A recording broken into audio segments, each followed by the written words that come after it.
2022 brought on some challenges for those in the agriculture industry.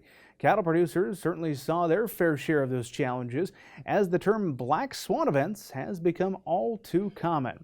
The head of one livestock group in the state jokingly suggests that perhaps the black swan could be the new state bird. Those comments from Pete McClymont, who serves as the vice president and treasurer of the Nebraska Cattlemen's Association. We had the chance to visit with Pete just a few weeks back. Today we're catching up with Pete McClymont. He's the Executive Vice President and Treasurer of the Nebraska Cattlemen. Pete, thanks for coming in. Thanks for having me. Let's talk about the year that it was, 2022. Plenty of challenges out there. I think when we look back on it, there's obviously several areas of challenges, but the one that rises to the top in my memory was the weather. I'm guessing the same is for your members as well.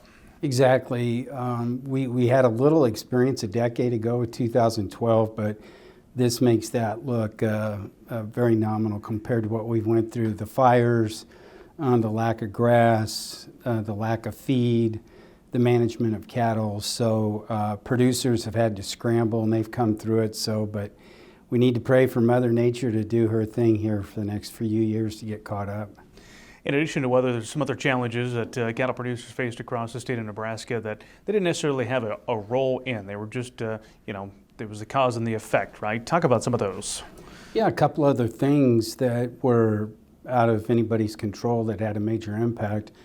Early February, late February, we saw Russia invade Ukraine, and Ukraine is a very large producer of grains, especially wheat. So that had a huge ripple effect, not only on markets, but inputs, and so we're still dealing with that. And then, too, we're in a recession. I think everybody's getting comfortable saying that awful word, but as you look at all the things that are going on, it's having an impact. So producers are having to deal with things that are completely out of their control to stay viable and profitable. The markets sure have been interesting for cattle producers over the past few years. There's been some push in Congress to get that fixed. Did you see any progress on that in 2022? Yes, and we're grateful to our member and good friend, Senator Deb Fischer. So she did tremendous work. There's a lot of things that had to happen at her level to see progress, and I don't think it's over, but for this round, it didn't go anywhere. So she's listened to producers. She's taken our input. We're grateful to that, but at the end of the day, it's a hard issue, and there's a lot of people, especially in Congress, that know zero about this. So to get them educated is a hard thing, and Senator Fisher's doing that. We're there helping her. That was 2022. Let's turn here where we're at in 2023. What are some of the key things you think that are going to be impacting cattle producers and the Nebraska cattlemen here in the new year? Well, back to the weather. I mean, we saw in 2012, once it got done and we got moisture, producers do what they do best. They produce. So that means they handle their livestock, they manage forage, feed, and they make great decisions. And in 2 years, once we had moisture, we were in great shape. So let's hope and pray and have our fingers crossed that can happen. Obviously, we saw the commitment not only at the federal level, but the state level with ARPA funds to really try to address supply chain issues and shackle space. So thank you very much to the city of North Platte, the producers in that part of the state, the legislature, the appropriations committee to support sustainable beef. That is a huge win. And so, it's going to be at least 2 years until it's finished.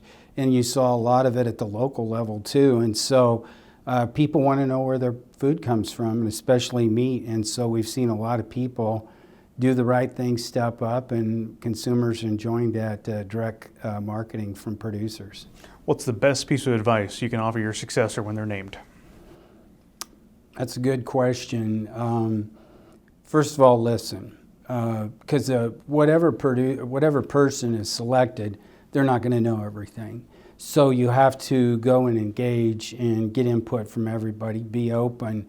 And as we've had here, we joked, the fact is, since the bomb cyclone of March of 19, we've had numerous black swans to the point I'm going to tell the governor we should change the state bird to a black swan, because you're going to need to have thick skin, because people need you to help, and people are passionate and sometimes that passion comes out and is very pointed, and you better be able to handle it and make them still feel welcome and try to help. And so if you can do all those things, you'll do a great job, I believe.